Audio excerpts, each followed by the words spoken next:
सो episode की starting होती है और हम देखते ग्रैंड मदर को, जो कि जैसे कह रही थी कि जब तुम यहाँ पर मूव हो जाओगे तब मैं तुम्हारे और टैंक के बच्चों के लिए एक रूम बनाऊंगी, जिस पे जिया कह रही है कि हम दोनों एक साथ नहीं रह सकते क्योंकि एक ऑफिस रूम है और उससे भी ज़्यादा ये एक सीक्रेट है, जिस पे ग्रैंड मदर कहती है कि तुम चिंता मत करो। इन दोनों का यही है, जब मैं और टैंक के ग्रैंडफादर रिलेशन में थे ऑफिस वाले, तब इन लोगों ने थोड़ी देर तक गॉसिप तो की, लेकिन उसके बाद ये लोग शांत हो गए और हमारी कंपनी भी ठीक ठाक से चलने लगी। और टैंक के ग्रैंडफादर तो अपनी पूरी की पूरी लाइफ मेरे कंट्रोल में बिताए थे, अब तुम्हें भी टैंक को अपने कंट्रोल में लाना होगा। टैंक कहता है कि आप इतने ब्यूटीफुल और केपेबल थी तो फिर आप दूसरे एक मैन के साथ शादी क्यों नहीं कर ली, जिस पे वो कहती है कि मुझे तुम्हारे ग्रैंडफादर के जैसा कोई मिला ही नहीं तो मैं भला किससे शादी करती, जिस पे वो तो कहता है कि अच्छा। तो ग्रैंडमदर कहती है कि देखो तुम दोनों अब बहुत ही यंग हो तो मैं चाहती हूँ तुम लोग बेबी प्लान करो, जिस पे सिया कहती है कि मैं तो करना चाहता हूँ लेकिन ये नहीं करना चाहता, जिस पे टैंक कहता है कि मैं हर चीज़ में ही परफेक्ट हूँ तो भला मैं क्यों नहीं करना चाहूँगा, जिस पे ग्रैंडमदर कहती है कि मैं तुम्हें फोर्स नहीं करी, बस ये एक रिक्वेस्ट है। तभी यहाँ पर मेरा थी है लगेज लेके। तो ग्रैंडमदर कहती है कि देखो मैं ना ट्रिप के लिए जा रही हूँ तो मैं चाहती हूँ कि तुम दोनों अपनी लाइफ एंजॉय करो।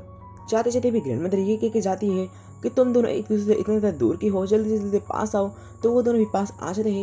ये कह के ग्रैंडमदर चली जाती है, लेकिन कुछ देर बाद वापस आती है और कहती है कि तुम दोनों कहीं पर भी मत जाना क्योंकि मैंने तुम दोनों के लिए ही बेडरूम में एक सरप्राइज प्लान किया है। ये कह के वो चली जाती है। नेक्स्ट सीन में हम उन दोनों को देखते हैं जो कि बेडरूम के अंदर जाने की कोशिश कर रहे थे, लेकिन ग्रैंडमदर ने तो वहाँ पर एक आर्टिफिशियल फेस रिकॉग्निशन लगाया होता है, जिस वजह से उन लोगों को वहाँ पर क्यू टेक्ट करना पड़ता है। तब जाके बेडरूम का लॉक खुलता है तो उस आर्टिफिशियल लॉक से आवाज़ आती है कि ग्रैंडमदर ने इन लोगों के लिए एक सरप्राइज प्लान किया है बेडरूम में। और वो लोग जब बेडरूम के अंदर जाते हैं तो वहाँ पर तो ग्रैंडमदर ने इन लोगों के फर्स्ट नाइट की सरप्राइज प्लान की होती है। इसे देख जिया कहती है लगता है तुम्हारे ग्रैंडमदर तुम्हारे सभी गर्लफ्रेंड के साथ ऐसे ही ट्रीट करती है, जिसपे वो कहने लगा कि मैं आज तक मेरे घर में किसी भी लड़की को नहीं लेकर आया, तुम ही पहली हो, जिसपे वो हैरान रहती है। और वो उसकी नज़र तभी पड़ती है एक ड्रेस के ऊपर जो कि ग्रैंडमदर ने रखी होती है उसके लिए ही।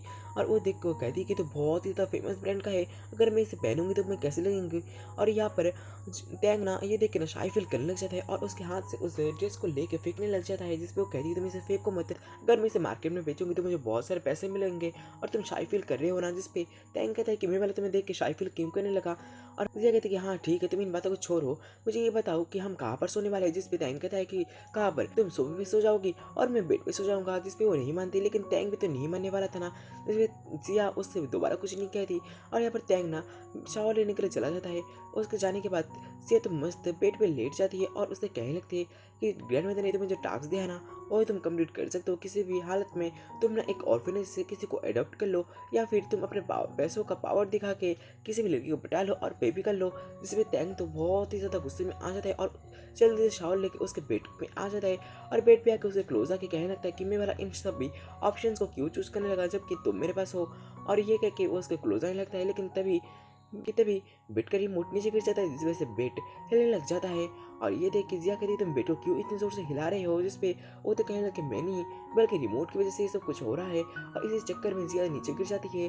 तो टैंग से कहने लगता है कि हमें इस स्कैंडल को एक एंगेजमेंट स्कैंडल में चेंज करना होगा। जिसपे जिया तो हैरान रहती है और कहती है कि क्या एंगेजमेंट। अगले दिन टैंग अपने कंपनी के एम्प्लॉय के साथ मीटिंग कर रहा होता है, वहाँ पर वो अपने कंपनी के लिए एक पर्सन ढूंढने के लिए कह रहा होता है। तभी जिया की आवाज़ आती है, जिया कहती है कि मुझे टॉवल दो, जिसपे कंपनी के सभी एम्प्लॉयज हंसने लगते हैं और मैनेजर कहते हैं कि आप जगह पहले इसे टॉवल देके आइए। तो टैंग भी मान जाता है। टैंग टॉवल देके जब आता है तो फिर से मीटिंग करने लगता है। तो तभी जिया भी आती है। जिया को पता नहीं था कि ये लोग मीटिंग कर रहे हैं, तो वो कहने लगती है कि सभी गलती तुम्हारी है क्योंकि मैं इस पूरी रात सो नहीं सकी और अब मुझे थकान महसूस हो रही है।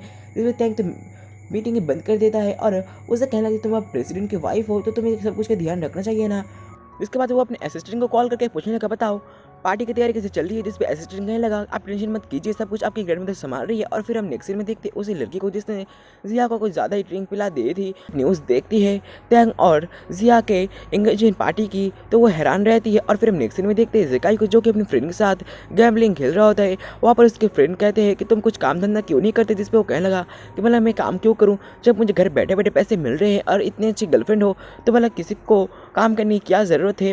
और फिर तभी जेके के पास उसी लड़की की कॉल आती है। वो लड़की कहती है तुम्हारी गर्लफ्रेंड मिस्टर टैंक से एंगेजमेंट करने वाली है, क्या तुम्हें पता है। जिस पे वो कहने लगा कि नहीं मुझे नहीं पता। जिस पे वो लड़की कहती है कि तुम चिंता मत करो, हम इस चीज़ से बहुत ही सारे पैसे कमा सकते हैं। और फिर हम नेक्स्ट सीन में देखते हैं एंगेजमेंट पार्टी का, जहाँ पर जिया और टैंक तो बहुत ही एक अच्छे से परफेक्ट कपल की तरह एक्टिंग कर रहे थे।